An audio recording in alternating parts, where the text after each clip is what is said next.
Big boss. ഞാൻ ഈ റിവ്യൂയുടെ case പറയുമ്പോൾ സത്യത്തിൽ ഇന്നത്തെ Big Boss the very beginning തൊട്ട് എനിക്ക് സത്യത്തിൽ എന്തോ ഒരു ഫിഷി ഫീലിംഗ് ഉണ്ടായിരുന്നു. ആകെ മൊത്തത്തിൽ അവരുടെ ഒരു ക്രൗഡ് സീനും ബാക്കിയുള്ളതും ഒക്കെ വയ്ക്കുന്നതിൻ്റെ ഇടയ്ക്ക് എന്നോട് ഞാനൊരു വീഡിയോ ചെയ്തിട്ടുണ്ടായിരുന്നു. അതിൻ്റെ രേണു സുധിയെ പറ്റിയിട്ടാണ്. സുധിയെ അവരെ പറ്റി ഇത്രയും വളരെ മോശമായി മ്ലേച്ഛമായ ഒരു കാര്യം പറഞ്ഞു എന്ന്. അതിൻ്റെ താഴെ കുറേയധികം കമൻറ്റ്സ് വന്നിട്ടുണ്ടായിരുന്നു. അതിലൊരു കമൻറ്റ് ഒന്ന് റിയാക്ട് ചെയ്യണമെന്ന് തോന്നി. ആരോ പറഞ്ഞു പേട്ടപ്പട്ടി എന്ന് വിളിച്ചത് ശരിയാണോ എന്നുള്ളത്. അത് അവളുടെ റിയാക്ഷനാണ്. അവൾക്ക് അപ്പം മനസ്സിലായിട്ടുണ്ടായിരുന്നില്ല അവളെ പറഞ്ഞത് ഇത്രയും മ്ലേച്ഛമായ വാക്കുകളാണെന്ന്. അവൾ ആകെ തകർന്നു പോയി കുത്തിയിരുന്നിട്ട് പിന്നെ ആലോചിച്ചതിന് ശേഷം രണ്ടാമതാണ് അവളത് പറഞ്ഞത്. ആദ്യം രേണു അല്ല പറഞ്ഞത് എന്നുള്ളതാണ്. അപ്പോൾ രേണുവിനെ വെളുപ്പിക്കുകയാണോ എന്നൊരു ചോദ്യം പലരും ചോദിക്കാം സാധ്യതയേറെയുണ്ട്. വിഷമമുണ്ടായോ എന്ന് ചോദിച്ചു കഴിഞ്ഞാൽ തീർച്ചയായിട്ടും വിഷമമുണ്ട്. അത് താഴെ വന്ന കുറേ പേരുടെ കമൻസ് ഞാൻ കണ്ടിരുന്നു. രേണുവിനെ കുറ്റപ്പെടുത്തുന്നതിൽ കിട്ടുന്ന ഒരു അക്സെപ്റ്റൻസ് എനിക്ക് വേണ്ട.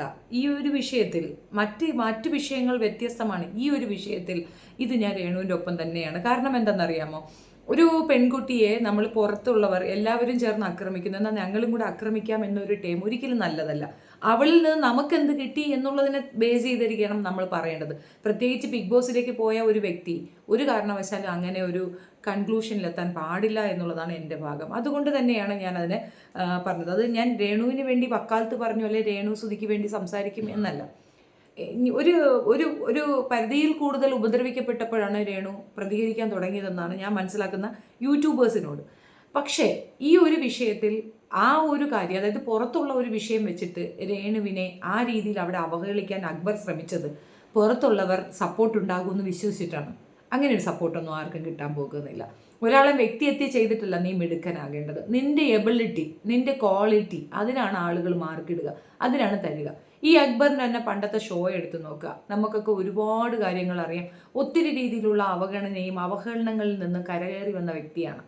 ഒരുപാട് പാവമായി നമുക്ക് ഫീൽ ചെയ്തൊരു വ്യക്തിയാണ്. പക്ഷേ ആ ക്രൂക്കഡ് മെൻറ്റാലിറ്റി അയാൾ അതിനകത്ത് കാണിക്കുന്നുണ്ട്. അതുകൊണ്ടാണ് അത് പറഞ്ഞത്. വേറെ ആർക്കും തോന്നാത്ത ഒരു പ്രത്യേകതരം തോന്നൽ അയാൾക്ക് തോന്നിയത് എന്തുകൊണ്ടാണ്? ഡയറക്റ്റ് ഒരു മാനറിൽ അവരൊരു സെപ്റ്റിക് ടാങ്ക് ആണ് എന്ന് പറയുമ്പോൾ അതൊരാൾക്ക് എത്രത്തോളം ഹേർട്ട്ഫുൾ ആകുമെന്ന് ആലോചിക്കണ്ടേ? ഇപ്പോൾ നമുക്ക് പൊതുസമൂഹത്തിൽ ഒരാൾ മോശപ്പെട്ടു എന്ന് തന്നെ വെക്കാം. ഫോർ എക്സാമ്പിൾ ഒരു വ്യക്തി കൊള്ളില്ല എന്ന് തന്നെ വെക്കാം.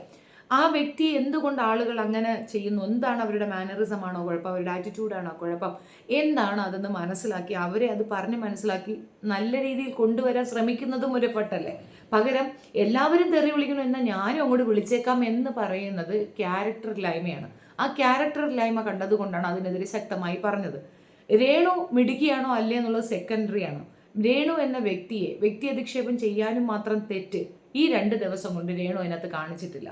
നിങ്ങൾ കാണുന്നുണ്ടോ ഇല്ലയോ എന്ന് എനിക്കറിയത്തില്ല. ഇത് ലൈവ് സെക്ഷൻ കാണുമ്പോഴൊക്കെ തന്നെ രേണു തനിച്ച് നടക്കുന്നതാണ് കാണുന്നത്. ഒരുപക്ഷെ അവൾ തനിച്ചാക്കപ്പെടുന്നുണ്ടാകാം. ആരും ചേർക്കുന്നില്ല, ഒരു വഴക്കിനുമില്ല. പല രീതിയിലുള്ള അസംഷനൊക്കെ നമുക്ക് വന്നിട്ടുണ്ടായിരുന്നു. അതിൽ മെയിനായിട്ട് നമ്മൾ പറഞ്ഞിട്ടുണ്ടായിരുന്നു അനീഷുമായിട്ട് അവർക്കൊരു സ്ട്രാറ്റജി വർക്ക് ചെയ്യാമെന്ന്. ഇതിലെ ഏറ്റവും വലിയ കള്ളനും കളിക്കാൻ വേണ്ടി മാത്രം അതിനകത്ത് കയറിയ വ്യക്തിയാണ് അനീഷ്. തീർച്ചയായിട്ടും അനീഷിൻ്റെ റോള് ഭയങ്കരമായിട്ടുള്ള ഈ പുതിയ സ്ട്രാറ്റജി നമുക്ക് ഒരുപാട് കണ്ടന്റ് തരാൻ സഹായിക്കുന്ന ഒരു വ്യക്തിയാണ് അനീഷ് എന്നാണ് എനിക്ക് മനസ്സിലായിട്ടുള്ളത്. ബാക്കി രേണു എന്ന് പറയുന്ന വ്യക്തി ഇതുവരെയും കളി തുടങ്ങിയിട്ടില്ല. മേ ബി ഇനി സ്റ്റാർട്ട് ചെയ്യുമായിരിക്കും. ഇർത്തികേടൊക്കെ തുടങ്ങി ഇനി സ്റ്റാർട്ട് ചെയ്യുമായിരിക്കാം. പക്ഷേ ഇതുവരെ അവരൊന്നും ചെയ്തിട്ടില്ല. ആകെ ചെയ്തത് അവർ തലവേദന, കള്ളത്തരം. അതവർ ഫേക്കാണ്. അവർ ഫേക്കാണ്, മൊത്തത്തിൽ ഫേക്കാണെന്ന് തന്നെയാണ് എൻ്റെ അഭിപ്രായം. ഇപ്പോഴും മാറ്റമില്ല.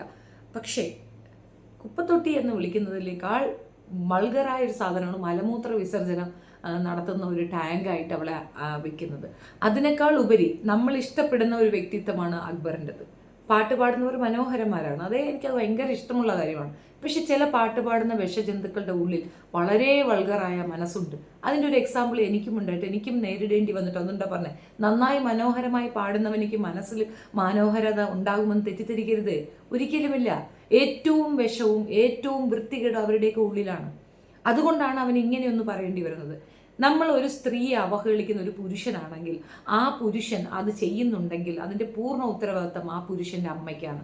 ഞാൻ പറയും, അമ്മയോട് സ്നേഹമുള്ള ഒരു പുരുഷൻ മറ്റൊരു പെണ്ണിനെ ഇതുപോലെ അവഹേളിക്കാൻ പോകില്ല. സ്ത്രീകളെ പറയുന്നത് പോലെയല്ല പുരുഷൻ എന്നുകൊണ്ട് പറയുന്നത്. പ്രത്യേകിച്ച് അവളൊരു അമ്മയാണ്. അവൾക്ക് നാളെ പൊതുസമൂഹത്തിൽ ഒരു വാല്യൂ ഇല്ലേ? വേറെയൊക്കെ അവൾ ചെയ്ത തെറ്റിനാണ് ബാക്കിയുള്ളവർ പറഞ്ഞിട്ടുള്ളത്. ഇപ്പം ഞാൻ ഉൾപ്പെടെ പറഞ്ഞിട്ടുള്ളത്, അവൾക്ക് വീട് വെച്ച് കൊടുത്തവരെ അവഹേളിച്ചു, അവളെ പൈസ കൊടുത്ത് സഹായിച്ചവരെ അവഹേളിച്ചു, സുധി എന്ന വ്യക്തിയെ കൂടുതൽ ആളുകളെ പിന്നെ ഇംപ്രസ് ചെയ്യാൻ വേണ്ടിയിട്ട് ഉപയോഗിച്ചു. അത്തരത്തിലുള്ള ഭയങ്കരമായ പ്രണയമൊന്നും അവർ തമ്മിൽ ഇല്ലായിരുന്നു എന്നുള്ള വസ്തുത ഇതൊക്കെ എടുത്ത് പറഞ്ഞുകൊണ്ടാണ് നമ്മൾ കാര്യങ്ങൾ അവതരിപ്പിച്ചത്. ഒരിക്കൽ പോലും ഇത്തരത്തിലൊരു മോശ വാക്കുകൾക്ക് ഞാൻ ഇടം കൊടുത്തിട്ടില്ല എന്നാണ്. തീർച്ചയായിട്ടും അത് തെറ്റായ ഒരു നടപടിയാണ്. അല്ലെങ്കിൽ അത്രത്തോളം മോശപ്പെട്ട രീതിയിൽ രേണു ബിഹേവ് ചെയ്തിട്ടുണ്ടായിരിക്കണം. ഇതൊന്നുമല്ലാതെ എന്തിനെ പെട്ടെന്ന് ഇങ്ങനെ ചെയ്തെന്ന് വെച്ചാൽ, അവർ പുറത്തു നിന്ന് വരുന്ന സമയത്ത് തന്നെ സുചേട്ടാ ഞാൻ എത്തി എന്ന് പറഞ്ഞുകൊണ്ട് എൻട്രി ആകുന്ന ദ വെരി നെക്സ്റ്റ് മൊമെന്റ് അവിടെ ഉണ്ടായിരുന്നവരൊക്കെ തന്നെ ഇവർ കൂടെ ഒരു ഇന്റർവ്യൂ എടുത്തിരുന്നെങ്കിൽ ഫേമസ് ആയേനെ എന്ന് പറയുന്ന തക്കവണ്ണം എല്ലാവരും എല്ലാം വാച്ച് ചെയ്തിട്ടാണ് അതിനകത്ത് കയറിയിരിക്കുന്നത്. രേണു 100% എയറിലാണ് എന്ന് ബോധ്യപ്പെട്ട അക്ബർ ഈ പറഞ്ഞത് ഒരു കാരണവശാലും അംഗീകരിച്ചു കൊടുക്കുന്ന കാര്യമല്ല, തെറ്റായ നടപടിയാണ്. അതുകൊണ്ട് തന്നെയാണ് ബാക്കിയൊന്നും കാണാനോ കേൾക്കാനോ പോലും ഇൻട്രസ്റ്റ് ഉണ്ടായിരുന്നില്ല. വല്ലാത്ത ഒരു ദേഷ്യം. അത് ഇത്രയും പെൺകുട്ടികൾ അവിടെ ഉണ്ടായിട്ട് ഒരാൾക്ക് പോലും ഇത് ചോദിക്കണമെന്ന് തോന്നിയില്ല. ഇപ്പോൾ ആദില നൂറയുടെ കേസ് അവർ വളരെ മുഖമൊക്കെ ചെറുതാക്കി വെച്ച് ഭയങ്കര ഒരു വൈഷമ്യത്തോടെ ഇരിക്കുന്നത് കണ്ടിട്ടുണ്ടായിരുന്നു. അത് ചോദിക്കേണ്ട കാര്യങ്ങൾ ചോദിക്കുക എന്നുള്ളത് പ്രോപ്പർ ടൈമിൽ അവൾക്കത് ആൻസർ ചെയ്യാൻ പറ്റിയില്ലെങ്കിലും എനിക്കൊന്ന് നൂറയുടെ അടുത്താണ് വന്നിരുന്ന് പരാതി പറയണമെന്ന്. നൂറയുടെ അടുത്താണോ രണ പിന്നെ ഫാത്തിമയുടെ അടുത്താണോ എന്ന് കറക്റ്റ് അറിയത്തില്ല. പക്ഷെ ആരടുത്ത് വന്നിരുന്ന് അവൾ പരാതി പറഞ്ഞ് കരയുന്നുണ്ട്, സങ്കടപ്പെടുന്നുണ്ട്. കരയില്ല എന്ന വാശിയൊക്കെ പിടിക്കുന്നുണ്ടെങ്കിലും കണ്ണുകൾ നിറയുന്നുണ്ട്. അത് ഒരാൾക്ക് സഹിക്കാൻ പറ്റുന്ന കാര്യമല്ല ആ പറഞ്ഞത്. അത് വളരെ മോശപ്പെട്ടൊരു സ്റ്റേറ്റ്മെൻറ്റാണ്. അങ്ങനെ ഒരു സിറ്റുവേഷൻ അവിടെ ഇല്ല. ഒരു 2 ആഴ്ചയൊക്കെ കഴിഞ്ഞിട്ട് തിരുപ്പലും കുരുത്തക്കെടൊക്കെ കാണിക്കുമ്പോൾ നമുക്ക് വേണമെങ്കിൽ അങ്ങനെയൊക്കെ പറയാം. പിന്നെ ആരോ പറഞ്ഞു പാഷാണത്തിൽ കൃമി എന്ന് പറയണത്. പാഷാണം എന്ന് പറഞ്ഞാലേ വിഷമെന്നാ, അല്ലാതെ വേറെ തീട്ടമൊന്നൊന്നുമല്ല, വിഷം. അതിനകത്ത് കൃമി അത്രത്തോളം വിഷമുള്ളതാണ് എന്നാ പറഞ്ഞത്, വീര്യം കൂടിയ വിഷമുള്ളത്. അങ്ങനെ വിളിച്ചാലും കുഴപ്പമില്ല എന്ന് പറയുന്നുണ്ട് രേണു. സത്യമാണത്. അങ്ങനെ ഒരു പേര് വന്നാലും അതൊരു വലിയ വിഷയമായിട്ട് തോന്നത്തില്ല. പക്ഷെ അതുപോലെ അല്ല ഇത്രയും വൃത്തികെട്ട, അല്ല പീസ് ഓഫ് ഷീറ്റ് എന്നൊക്കെ പറയുന്നത്, അതും വളരെ മോശപ്പെട്ട രീതിയിലാണ്. നമ്മൾ എന്തിനോട് ഉപമിക്കണമെന്നൊരു ഇതില്ലായോ? അത് കേൾക്കുന്നവർക്ക് വലിയ സുഖമുണ്ടാകുമെന്നാണോ? എനിക്കറിയില്ല. ഒരു പബ്ലിക് ഷോ, അത്രയും ആൾക്കാർ അത്രയും ഫേവറോട് ഇരുന്ന് കാണുന്നതാണ്. അത് ലൈവ് സെക്ഷൻ ഓടിയിട്ട് പോകുമ്പോൾ തന്നെ ഇഷ്ടം പോലെ കമൻസ് ഇങ്ങനെ വരുന്നത് കാണാം. അപ്പോൾ അത്രയും പേര് അത് ഈഗർലി വാച്ച് ചെയ്യുന്നൊരു ഇതാണ്. നമ്മൾ കുറച്ച് യൂട്യൂബേഴ്സ് ഇത് പിന്നെ നോക്കി റവന്യൂ ഉണ്ടാക്കാൻ വേണ്ടി ചെയ്യുന്ന ഒരു സംഗതിയല്ല, അല്ലാത്തവർ ക്യൂരിയസ് ആയിട്ട് ഇത് കാണുന്നുണ്ട്. അവർക്ക് ഫുൾ ടൈം ഇരുന്ന് കാണാൻ പറ്റാത്തതുകൊണ്ട് യൂട്യൂബേഴ്സിനെ അവർ ഡിപ്പെൻഡ് ചെയ്യുന്നത്. അതുകൊണ്ടാണ് പല യൂട്യൂബേഴ്സിന് നല്ല വ്യൂ ഒക്കെ കിട്ടുന്നത്. കാരണം കൃത്യമായി വിശകലനം നടത്തുന്നവർക്കൊക്കെ നല്ല വ്യൂ കിട്ടാറുണ്ട്. അതിൻ്റെ കാരണം അവർക്ക് സമയമില്ലാത്തത് ഈസി പോയി നോക്കുക, ഇവരിടുന്നത് തന്നെ കണ്ടാൽ മതിയാകും. വിത്ത് പിക്ചർ ഉൾപ്പെടെ ചിലർ ചെയ്യുന്നുണ്ടല്ലോ. അപ്പോൾ അത് നല്ലൊരു വഴി തന്നെയാണ്. അവർ മാത്രമല്ല അതിൻ്റെ വ്യൂവേഴ്സ് എന്ന് പറയുന്നത് അവർ മാത്രമല്ല, ഒത്തിരി പേര് ഇത് കാണുന്നുണ്ട്. പലരും നെറ്റ് റീചാർജ് ചെയ്തും ഒത്തിരി പേയ്മെൻ്റ് ഒക്കെ കൊടുത്തിട്ട് ഇത് കാണണമെന്ന് ആഗ്രഹത്തിലിരിക്കുന്നവരുണ്ട്. മുമ്പ് അതിനകത്ത് പാർട്ടിസിപ്പേറ്റ് ചെയ്ത് വരുന്നവരൊരു വ്യൂവേഴ്സാണ്. അപ്പോൾ അവരൊക്കെ കാണുന്ന ഒരു ഷോയിൽ ഇയാൾ ചെയ്തത് എന്താണ്? ഇതിനകത്തേക്ക് കയറി പറ്റുമ്പോൾ ഇവർക്ക് പുറം ലോകവുമായി യാതൊരു ബന്ധമില്ല എങ്കിൽ പോലും ഇവിടുന്ന് കൊണ്ടുപോയ തലച്ചോറ് തന്നെയല്ലേ തലയിലിരിക്കുന്നത്. അതിനകത്ത് കയറുമ്പോൾ തലച്ചോറ് മാറ്റി വെപ്പുണ്ടോ? അങ്ങനെ എന്തെങ്കിലും ഉണ്ടോ? അതിനകത്ത് കയറുമ്പോൾ ഈ ലൈറ്റും ഫ്ലാഷും ഇത്രയും പേരെയൊക്കെ കാണുമ്പോൾ എന്തെങ്കിലും മറന്നു പോകുമോ? അസ്തിത്വം മറന്നു പോകരുത്, ഒരു വ്യക്തിത്വം മറന്നു പോകരുത്. നമ്മളുടെ വ്യക്തിത്വം അതിനകത്ത് കാണിക്കണം എന്നുള്ള ഒരൊറ്റ ഉറച്ച വിശ്വാസത്തിലാണ് നമ്മൾ അതിനകത്ത് പോകുന്നത്. എന്ത് സംഭവിക്കാം, പ്രെഡിക്റ്റ് ചെയ്യാൻ പറ്റത്തില്ല. നമ്മൾ ചെയ്യുന്ന എല്ലാ നല്ല കാര്യങ്ങളും പുറത്തേക്ക് വരത്തില്ല. ചിലതൊക്കെ അവർ ഹൈഡ് ചെയ്യും, ചിലതെല്ലാം മെജോറിറ്റി ഹൈഡ് ചെയ്യും. അവർക്ക് വേണ്ടതേ അവർ പുറത്തു വിടുന്നുള്ള പൂർണ്ണ ബോധമുണ്ടാവും. അപ്പോൾ മാക്സിമം 100%ത്തിൽ 99.9% നമ്മുടെ നന്മയുള്ള വശങ്ങൾ മാത്രം കാണിക്കാൻ ശ്രമിക്കണം. അല്ലാച്ചാൽ പുറത്ത് പൊളിഞ്ഞു പോകുന്നതാണ്. ഈ ഒരു ഷോയിൽ പോയതുകൊണ്ട് ചിലർക്കൊക്കെ ഭയങ്കര നേട്ടവും ചിലർക്കൊക്കെ വൻ നഷ്ടവുമാണ് ഉണ്ടായിട്ടുള്ളത്. അക്ബർ ഷാ എത്രയും പെട്ടെന്ന് കിട്ടിയത് പുറത്തു പോകുന്നതായിരിക്കും നല്ലതെന്നാണ് എൻ്റെ ഒരു അഭിപ്രായം. അല്ലാത്ത പക്ഷം അയാൾ മാപ്പ് പറയണം. പിന്നീട് എപ്പോഴും ഇരുന്നുകൊണ്ട് പറയുന്നുണ്ട് ഞാൻ മാപ്പ് പറയില്ലെന്ന്. ആ ധാർഷ്ട്യമുണ്ടല്ലോ, അത് ഭയങ്കര അഹങ്കാരമാണ്. അത് അനുഭവിച്ചു കൊടുക്കാൻ ബുദ്ധിമുട്ടുണ്ട്. എന്താണ് മാപ്പ് പറയാൻ പ്രയാസം? ചെയ്ത തെറ്റ് മനസ്സിലാക്കിയാൽ അതിനെ തീർച്ചയായിട്ടും മാപ്പ് പറഞ്ഞ് തിരുത്തി പറയുന്നതാണ് ഏറ്റവും വലിയ കാര്യം. ഇതൊരു ഗെയിം ഷോ ആണെന്നോ ഇതിങ്ങനെയൊക്കെ തന്നെ ഉണ്ടാവും എന്നൊക്കെ പറയുന്ന കുറേ പേരോടുള്ള മറുപടിയാണ്. ഗെയിം ഷോയൊക്കെ തന്നെ ആയിരിക്കാം, അല്ല എന്ന് പറയുന്നില്ല. അതുകൊണ്ടൊരു പെണ്ണിനെ അവഹേളിക്കുന്നത് അനുവദിച്ചു കൊടുക്കണമെന്നാണ്? ഒരിക്കലുമല്ല. ഇതിനു മുമ്പ് നടന്ന ബിഗ് ബോസുകളിലൊക്കെ തന്നെ ചെറിയ രീതിയിൽ അപ്പോൾ ഒരു ഗെസ്റ്റർ കാണിച്ചു എന്ന് പറഞ്ഞിട്ടുണ്ട്. ഏറ്റവും സൂപ്പർ പ്ലെയറായ സിബിനെ പുറത്തേക്ക് വിട്ടിട്ടുണ്ട്. സൂപ്പർ പ്ലെയർ ആയിരുന്നു, ഒരു ഗെസ്റ്ററിൻ്റെ പേരിൽ. ഏറ്റവും വൃത്തികെട്ടൊരു സ്ത്രീയാണ് അത് പറഞ്ഞതും അത് കാണിച്ചതും. അവളെ അത് കാണിച്ചപ്പോൾ അതിൻ്റെ മേളിൽ കാണിക്കണമെന്ന് നമ്മളൊക്കെ ആഗ്രഹിച്ചു. നമ്മൾ കാണിക്കാൻ ആഗ്രഹിച്ചത് കാണിച്ചിട്ട് പോലും ആ ഒരു ഗസ്റ്ററിൻ്റെ പേരിൽ അയാളെ പുറത്തേക്ക് വിട്ടിട്ടുണ്ടായിരുന്നു. അപ്പോൾ അതൊരു നിയമമാണ്.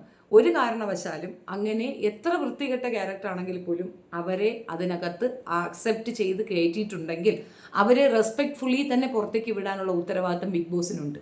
അങ്ങനെ തല്ലാനും പറ്റത്തില്ല, മോശം പറയാനും പറ്റത്തില്ല, അത് അനുവദിച്ച് കൊടുക്കാൻ പറ്റത്തില്ല. അത് അവരുടെ എഗ്രിമെൻറ്റിലുണ്ട്. രേണു സുധിക്ക് പുറത്തിറങ്ങി കഴിഞ്ഞാൽ ബിഗ് ബോസിനെതിരെ കേസ് കൊടുക്കാൻ പറ്റും. ഇത്തരത്തെ അവഹേളനം അവർ സഹിക്കേണ്ട കാര്യമില്ല എന്നുള്ളതാണ് വസ്തുത. അപ്പോൾ അതിനെതിരെ ആക്ഷൻ മസ്റ്റാണ്. അത് ചെയ്തിട്ടില്ല വെച്ചാൽ അത് പണി വാങ്ങിക്കും. രേണു ഇതിനകത്ത് എന്തെങ്കിലും ക്രൂക്കഡായിട്ട് കാണിച്ചിട്ടുണ്ടെങ്കിൽ അയാൾ ചെയ്തതിൽ തർക്കമൊന്നുമില്ലെന്ന് പറയാം. പക്ഷേ കുറച്ച് ദിവസങ്ങൾക്കുള്ളിൽ തന്നെ അങ്ങനെ ഒരു വൃത്തികെട്ട പരാമർശം അവളെ പറ്റി പറഞ്ഞത് തെറ്റ് തന്നെയാണ്. അതിനെതിരെ ആക്ഷൻ തീർച്ചയായിട്ടും ഉണ്ടാകണം. എന്തായാലും പുള്ളിക്കാരനത് ഇതുവരെ മനസ്സിലായിട്ടില്ല, ബാക്കിയുള്ളവർക്കും അത് പിടികിട്ടിയിട്ടില്ല. അത് അങ്ങനെയാണല്ലോ, നമ്മൾ അടുത്തടുത്ത് നിൽക്കുമ്പോൾ നമുക്ക് മനസ്സിലാകത്തില്ല ഇങ്ങനെ ഒരു ഇഷ്യൂ നടക്കുന്നത്, തിരിയത്തില്ല എന്നുള്ളതാണ്. ഇതിനേക്കാൾ ഉപരി വേറൊരു കാര്യം അവിടെ നടന്നിട്ടുണ്ട്. ഇതിൻ്റെ ഇടയിൽ കൂടെ ഞാൻ കണ്ട ഒരു ചെറിയ, എനിക്ക് ഒരാൾ കൊണ്ടുവന്ന് ഇട്ട് തന്നതായിരുന്നു. അതൊരു ഷോർട്സാണ്. അതിനകത്ത് ആദിലെ നൂറയും കൂടി ഇരുന്ന് തല്ല് പിടിക്കുന്നുണ്ട്. ആ തല്ലുപിടി അതൊരു ജെനുവിൻ തല്ലുപിടിയാണ്. അതെനിക്ക് നല്ലതായിട്ട് ഇഷ്ടപ്പെട്ടു. ഞാൻ ആദ്യമേ പറഞ്ഞിരുന്നല്ലോ ആദില നൂറയും തമ്മിലുള്ള ഒരു പ്രശ്നം. എനിക്കതിനകത്ത് ആദിലയ്ക്ക് മാത്രമാണ് ട്രബിൾ എന്നാണ് തോന്നിയിട്ടുള്ളത്. നൂറ പെട്ടതാണ്. കാരണം വീട്ടിലെ സ്വാതന്ത്ര്യക്കുറവ്, വീട്ടിലുള്ള ആൾക്കാരുടെ ഒരു സംരക്ഷണം, ഐ മീൻ ഓവറായിട്ടുള്ള ഒരു പ്രൊട്ടക്ഷൻ, അത് തന്നെയാണ് ആ പെൺകുട്ടിയെ കൊണ്ട് ഇവൾക്കൊപ്പം ചേരാനും ഇവൾക്കൊപ്പം പുറത്തു വരാനും ചെയ്യിച്ചതെന്ന് എനിക്ക് പലപ്പോഴും തോന്നിയിട്ടുണ്ട്. സോ ഇതിനകത്തേക്ക് അവരെ കൊണ്ടുവന്നത് ഇപ്പം നല്ലതാണെന്ന് തോന്നുന്നു. ഒരുപക്ഷെ കമ്മ്യൂണിറ്റി അവഹേളിക്കാനായിട്ടായിരിക്കും ഇത് ചെയ്തതെന്നൊക്കെ എനിക്ക് തോന്നിയിട്ടുണ്ടെങ്കിൽ ഇപ്പോൾ അത് നല്ലതിനെന്ന് തോന്നുന്നു. ഇവരൊരു 50 ദിവസമെങ്കിലും അവിടെ പിടിച്ചു നിർത്തണം പ്ലീസ്. അകത്ത് പുറത്ത് വിടരുത്. അതോടുകൂടി ഒരു തീരുമാനം എന്തായാലും ഈ രണ്ട് സാധനങ്ങൾക്ക് ഉണ്ടാകും. സത്യം പറഞ്ഞു കഴിഞ്ഞാൽ ഇത് ഒരുതരം കളിയാക്കലാണ് കമ്മ്യൂണിറ്റി. ഇപ്പോൾ റീസെൻ്റ്ലി മറ്റൊരു വിവാഹം ഇതിനോടനുബന്ധിച്ച് നടന്നിട്ടുണ്ട്. ഞാനൊന്നും പറയുന്നില്ല. ഇതൊക്കെ കൊട്ടിഘോഷിക്കുകയും ഭയങ്കരമായിട്ട് ഇത് ചെയ്യുകയൊക്കെ ചെയ്യുമ്പോൾ മറ്റുള്ളവർ ഇതിനെ ഫോളോ ചെയ്തുകൊണ്ട് ഇല്ലാത്ത ഒരു സംഗതി ഉണ്ടാക്കിയെടുക്കാൻ ശ്രമിക്കും. നമുക്കൊക്കെ ഒരു ഏജിൽ തീർച്ചയായിട്ടും വിവാഹത്തിനോടൊരു എതിർപ്പുണ്ട്, വേണ്ട എന്നൊരു തോന്നലുണ്ട്. അതിൻ്റെ അർത്ഥം നമ്മൾ ലെസ്ബിയൻ ആണെന്നല്ല. നമുക്ക് കൂട്ടുകാരികളോട് സ്നേഹം തോന്നും, അതിൻ്റെ അർത്ഥം നമ്മൾ ലെസ്ബിയൻ ആണെന്നല്ല. അങ്ങനെ ഒരു വരുത്തി തീർക്കലുകൾ ഇവരുടെ ഒരു വിവാഹം കൊണ്ട് ഉണ്ടായിട്ടുണ്ട്.